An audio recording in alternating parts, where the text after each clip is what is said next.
Je ressens beaucoup d'hésitation et de doute qui va arriver pour toi dans les semaines à venir.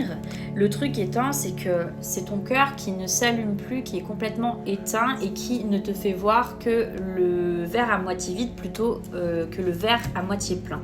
On te fait comprendre justement que dans tout ça, malgré ce que toi tu ressens, ce n'est pas ce qui va arriver factuellement. Il y a d'autres choses qui vont arriver qui seront beaucoup plus positives, donc essaie de te chérir toi-même avant de penser que tout est sombre et que rien n'ira à la suite de ce que tu as déjà entrepris.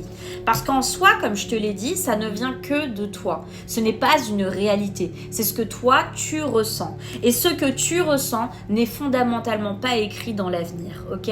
On est vraiment, quand on parle des émotions, c'est sur l'instant T et ça ne dure jamais. Parce que pour toi, ce qui était dramatique il y a quelques années ne l'est plus actuellement. Tu as su t'en sortir. Là, ça va être la même chose. Tout est éphémère dans ta vie. Donc tes émotions, si tu as l'impression qu'elles prennent beaucoup de place, prends en considération que ce n'est pas ce qu'il y a écrit dans ton avenir de manière factuelle. Tes doutes et tes hésitations ne seront là que de courte durée et les choses vont tout de même avancer et en bien.